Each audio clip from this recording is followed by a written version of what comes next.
Hey everyone, it's Char from Char's Fascination. What are we doing today? Well, we're back in our small version of a kitchen. And you might wonder, what am I making today? Well, I am going to be making a Creole chicken. I found this at the Dollar General for $2.50 yesterday. Yes, on the 4th of July, they were open. Then I'm going to make some mac and cheese using a couple of packets of the Velveeta. And then I got the good stuff. I got the Tillamook cheese, because if it ain't Tillamook, it ain't good. Anyway, also got some vegetable stock. I don't use water with a lot of my cooking. I use a vegetable stock. I accidentally smashed this, so I gotta use it. The gluten-free elbow macaronis. I have my Cinto glaze. It's Italian. This is balsamic in here, so we're gonna use this with this seasoning for that chicken. Some dried minced onion. You know, I got other spices over here too. And I'm going to make some seasoned mixed greens. Now, I do drain this off, so don't worry about that. I drain it off. And so, the first thing we're going to do is switch the camera around and grab a pan. And yes, I don't have any makeup on. I don't care. Yo, it's 90 degrees outside. Do you think I want to wear makeup even though I got a fan on in here? No, I don't. Anyway. Okay, so I have my food grade gloves on because, you know, chicken. And I have this sitting up on the can of greens so that we can sort of get a view here, right? Now, I always put a paper towel underneath my chicken. Hopefully you can see that. No, you can't. Like, I'm going to adjust that real quick to where it's sitting so that you can assortedly see better. Don't fall, don't fall, don't fall. We don't want this to fall because this tablet is not cheap. Anyway, so before we open that up, first thing we need to do is open up the seasoning. Now, you know what? The Dollar General is supposed to have Dano seasoning. I asked. She's like, Dano seasoning? Yes, Dano's. And you know what they said? Maybe. Maybe we might have some of that. I don't know. Like, serious? Yes, I just used the butt of a knife. Crack that open. When you got what you got, use what you got. And then, since I'm not going for that opening, we're going to go for this opening. And I'm not going to open that all the way. It's that seasoning on the bottom. A lot of people think that's kind of weird that I do that. Trust the process. Just trust the process.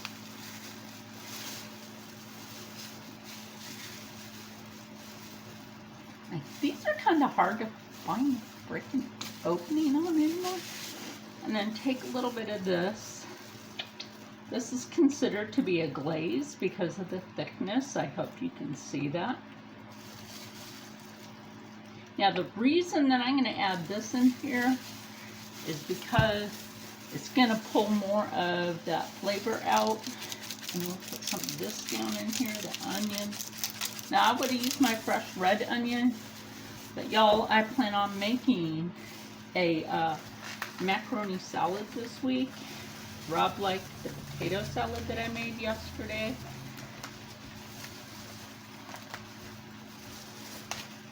We don't know if his daughter's coming over to eat, but, you know, whatever. Now, this is still partially frozen. Don't worry about that. Do not worry about the fact that the chicken we're going to spread this around in here, is partially frozen because you do not have to worry about bacteria because of it being partially frozen. A lot of people be like, oh my god, bacteria. No. And no. Okay, we're going to put a little more of that on there. Now, as you notice, I'm not putting any other seasoning on here except for this, the onion. Now, y'all know that, let's put some of the onion on there before I do the other.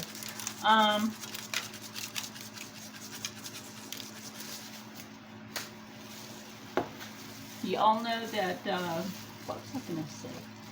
That I like to cook a particular way because I'm super picky about that. So it's like when I made my potato salad yesterday, no, I didn't do a video, but I can do one. Rob was like, ooh, this is good. He had never liked potato salad before. I think that's because how he had it growing up was just nasty. Some people can cook. Some people are blessed with the natural skill of cooking. And some people couldn't cook if you threw culinary school at them. So anyway, I'm going to take these gloves off now. So I'm not going to be touching that chicken. And then, always like stir my stock around a little bit. Now this was in the fridge because I did use some of it yesterday.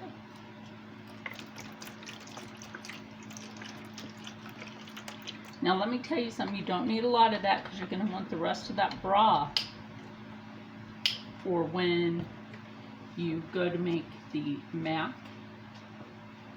That way it absorbs all that flavor. Now the reason that I am doing it this way is because I love the fact that it will absorb the flavor. To get that out of the way. And now we just put foil on this. Put it in the air fryer for about, I'm going to say, an hour, and then come back, pack it, probably put it back in for another 30 to 45 minutes, depending on how well it cooks. Y'all know how I am with the air fryer. Oh yeah, and my use of foil. So it's like, I'm going to cook the chicken, but then when you guys should know this by now, that when I do my cooking like this, that, let me turn some light on. We're expecting a storm. But, when aren't we? Anymore. I'd love to know that. Anyway, hold on a minute. That was just Amazon knocking on the door because this is something for, my sewing needs. Like, if you want to know, this is 36 bobbins. Difference between a bobbin and the other is that's the little thing that goes in the machine. Okay, so I'm going to take this over here. You know, usually I take you guys over here with me. So, let me set that up there. There we go. That's a pretty good shot. Look, I'm just going to keep this real. As such, it should always be. Like, I see too many channels where there's like so much fake, it's ridiculous. Like, oh, you like those? To me, that's like the colors of heat intensity in anywhere. That's what that reminds me of. Anyway, turn it on. You know the gig. I would put it on that, but that's rotisserie. We're going to put it on the meat setting because it is meat. Okay, we'll get that to go. 450 for an hour because it is frozen. And I have no need to thaw it out. Boom. 1 hour. So we'll be back, and then when this is done, I will take it out of there. I did clean this, but hey, I cooked. Like I said, keeping it real, people. So when we come back, I'll have this already pulled, and we will start the mac and cheese. Because, yum. So, I checked the chicken. It's coming along nicely. I checked. I have this knife. I grabbed it. I cut all 3 pieces open to see how much time they need, and I think it just needs maybe about a half hour more, which is what it is on. Then after that, we'll be right back. Okay, well, we are back. That chicken and the greens are cooked. I'll show you that better in a few minutes. So now, I can't believe I busted the box like that. Like, that's kind of funny. Don't know my own strength sometimes. I was kind of aggravated in the grocery store yesterday. There was like, people were like, the blood clot village. You know what I mean? Some people are like a giant blood clot. They stand in the way, but they just don't know how to move. So, we'll get this mixture in. Now, y'all know that I left the seasoning in there on purpose. Now, I'm not going to use all this stock because I have enough liquid in there. So we're just going to take that spoon, that around like that. And now when I put this back in here, y'all know I use the same foil because waste not, want not, and just don't waste. It's got that flavoring on there. And when I go to do this, like when in between, I clean up. So that'll be in the cleanup division. Rob's looking forward to trying this, aren't you, Rob? Yes.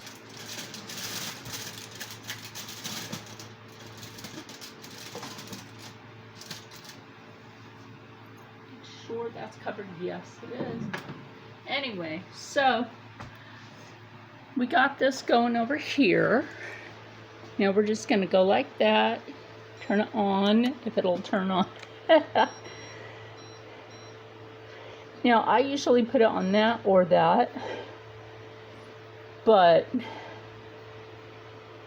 it needs longer than 5 minutes.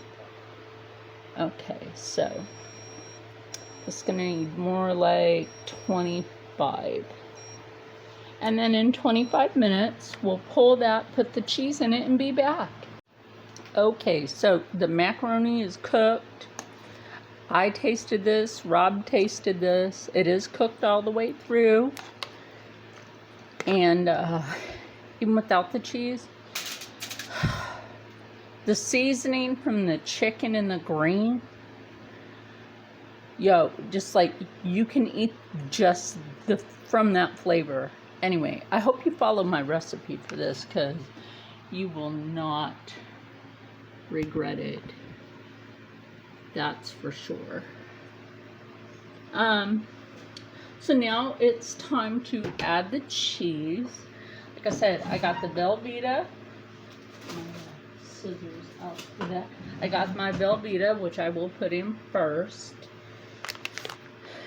And then I will add the Tillamook. Although maybe I should add the Tillamook first and then the Velveeta. That sounds like a good idea. So let's do that.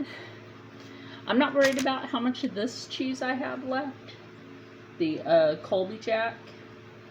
Because I have another package of this. Thank goodness, because like my favorite cheese. It's now Rob's favorite cheese too. It's like, this is the good stuff. I usually save a slice for Rob and I both, so like these last 2 slices, those are ours. You can just rip this apart, it don't matter. So, put this aside. And then we will put in our cheddar. That's why we got scissors, people. That is why we've got scissors. It's like 90 degrees out. Probably feels hotter than that on the heat index. But it's like wicked hot today. I mean, even though I'm used to like 120 to 125 degree weather or whatever, you know, other people are not. Remember, take care of your elders, you're disabled, and people that just don't feel too good. And don't go out getting heat stroke, because nobody wants heat stroke. Now this is the, what is this, the, oh, what heck style cheese is this? Anyway, I believe this is the farm cut, is what they call it. Anyway, whatever, they took that off the label now. To me, this is just awesome cheese to put in here.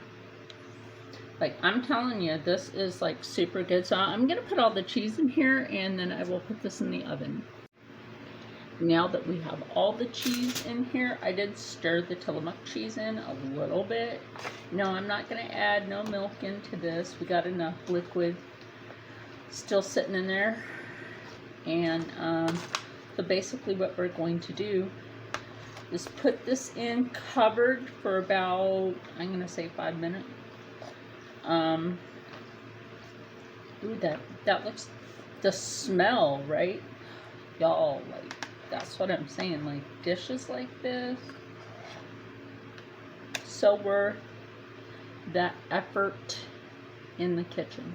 It's so worth it. So I'm just going to put that there. Again, I'm going to cover it with the same foil. I'm just going to press it down this time and put this in there.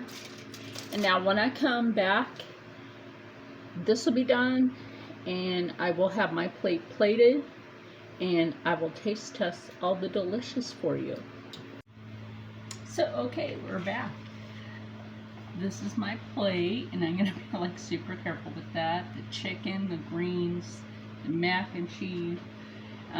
Let me ask Rob over here, how is it? Good. Vikings, they eat just about anything.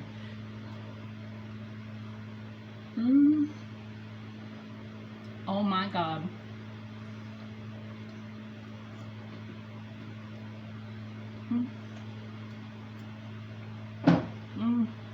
Those greens. Now for a bite of this chicken.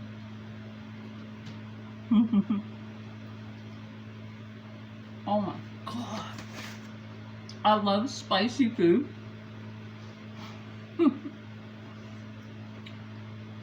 So if you love good food, that's healthy, you know, mixed greens, the gluten-free pasta, it's elbows, and that chicken. Just my first time using this seasoning. This is good, and I'm glad that I got this, because this went well with it. The Tillamook cheese, the onion, just everything pulled together so nice. Like the pasta itself, this mac and cheese,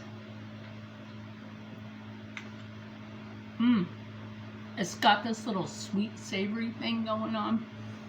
Anyway, I want all of you to stay happy, stay healthy, stay positive, and as always, stay blessed. I'm gonna go eat this, and I'll see you in the next one. I'm hangry.